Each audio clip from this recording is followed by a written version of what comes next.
All officers, including the captain, dead in chart room and on bridge. Probably whole of crew dead.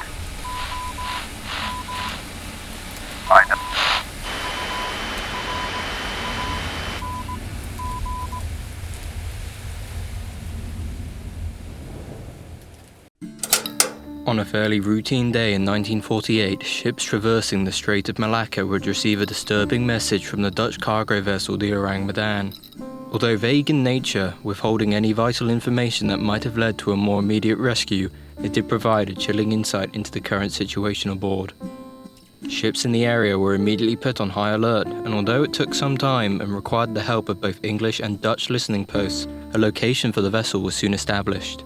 An American merchant ship, the Silver Star, was the closest to the surmised coordinates. Having received the message themselves and knowing the severity of its content, they wasted no time and set out on a course for the stricken ship immediately.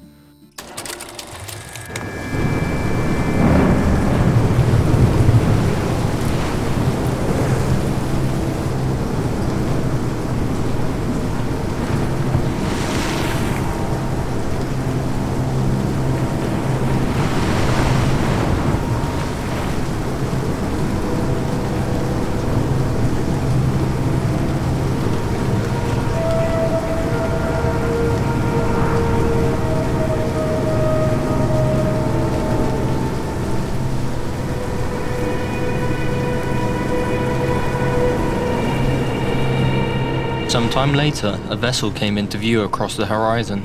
The Ourang Medan, motionless in the water, showed no signs of any hostile action. All attempts to contact the ship through traditional means resulted in failure, leaving the crew no option but to form a boarding party.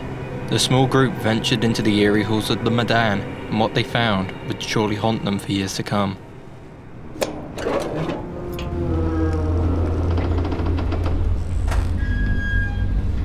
The ship was littered with the twisted corpses of the crew, limbs contorted into unnatural positions, their faces locked in apparent unending screams of horror. A further search of the ship revealed the rescue team's worst nightmare. Every living creature aboard had perished, with even the ship's dog having met the same gruesome fate. No one had been spared. It was obvious that they had all died in the same fashion, their last moments consumed by terror and agony. Despite this gruesome sight, the team found no obvious cause of death. The ship itself appeared mostly normal, with no signs of any hostile action. Although the bodies were contorted into caricatures of their former selves, they were left unmarked. There were no cuts, wounds, or bullet holes. It was as if the crew had just spontaneously died. With no obvious signs of foul play, and wanting to spend no further time aboard the doomed vessel, the decision was made to tow the Medan back to port. Moments after the crew had tethered the two ships together, a ghastly smoke began pouring out of one of the lower cargo holds. Fearing the worst, the boarding party quickly evacuated, and the line between the two ships was cut.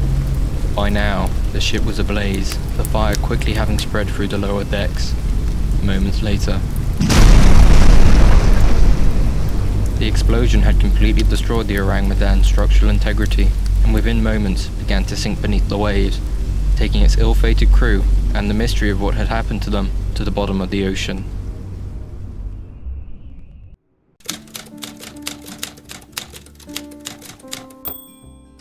The story of the Ourang Medan is haunting and clouded in mystery. Although no one can be certain to the validity of the tale, several theories have been put forth to explain the events that took place. In 1948, a Dutch-Indonesian newspaper would publish a report on the apparent tragedy, albeit with some key differences to the story you just witnessed.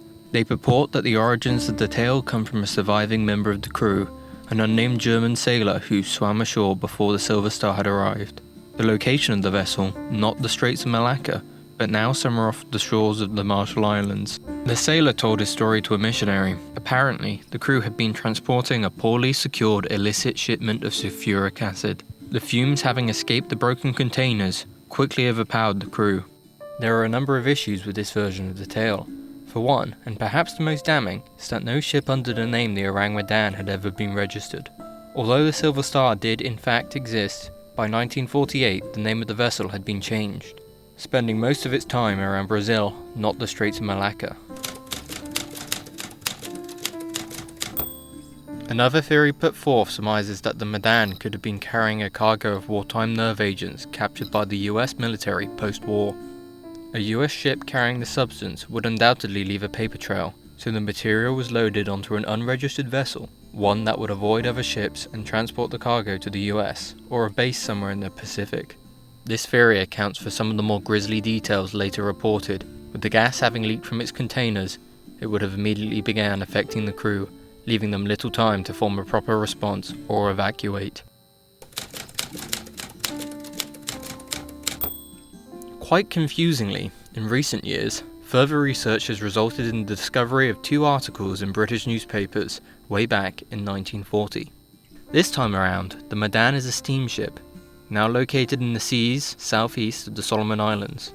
Many details of the reports are very similar to the 1948 version, but with some key differences. For one, there's no mention of the gruesome conditions of the crew, and the contents of the SOS are strikingly different.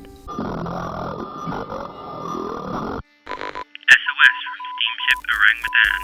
Big ships with shortwave wireless. Get touch doctor. Urgent. Probable second officer dead. Other crew members also killed. Disregard medical consultation. SOS. Urgent assistant warship.